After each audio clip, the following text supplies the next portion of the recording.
अंतर्मन की यात्रा समापन पर्व।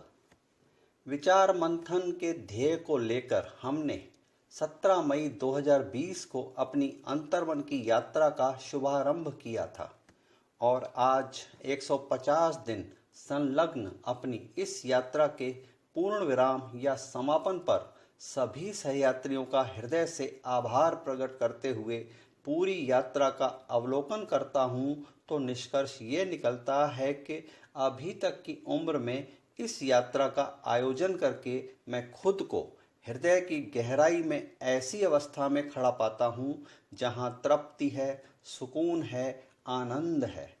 ऐसी अवस्था जो किसी योगी या संत को आत्मलीन होकर तपस्या करके या साधना करने के बाद प्राप्त होती है। इंसान के लिए दृष्टि के सामने जो सृष्टि है, संसार है, उसी इंसान की अंतर्दृष्टि में अपने ही अंदर का संसार बाहरी संसार से कहीं ज़्यादा विशाल है, गहरा है, विस्तृत है।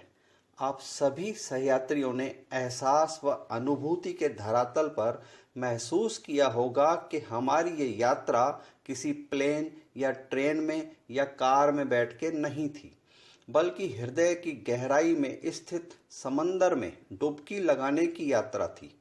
बाहरी संसार के विकारों, प्रदूषण से मुक्त होने के लिए हृदय को निर्मल और स्वच्छ करने का ये अभियान था। कर्म करते रह के धर्म निभाने के सूत्र को हाथ में लेकर इस विचार मंथन में हमने क्या अमृत पाया है, कितना अमृत पाया है, ये सभी सहयात्री अपनी अपनी अंजुरी में देखें। जिसकी अंजुरी की जितनी क्षमता थी उतनी मात्रा में अमृत उसे चखने को मिला है। जिसने जितना सौजन्यता से भरा, जितना यात्री धर्म निभाया है, वो उतनी ही मात्रा में अंतर्मन की गहराई से उबर के निखर पाया होगा। ये समीक्षा और विश्लेषण स्वमूल्यांकन का है। हर सहयात्री स्वमूल्यांकन करके स्वनिर्णय के द्वारा स्वतः ही स्व प्रमाण पत्र स्वयं को प्रदान कर सकता है। एक यादगार अनुभव के साथ अंतर्मन की यात्रा का ये अर्धविराम भी हो सकता है। आगे निरंतर यात्रा अनंत जारी रह सकती है। शायद अपनी बाकी उम्र में अपनी सुविधानुसार 50 अध्याय और जोड़ते हुए अपनी जीवन यात्रा के पूर्ण विराम को पा सकूं।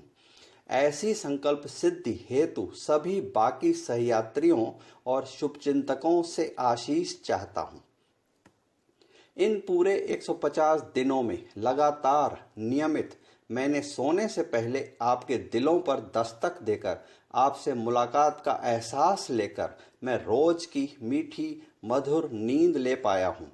इसके लिए सभी के प्रति कृतज्ञता प्रकट करते हुए सबको सादर प्रणाम करता हूँ।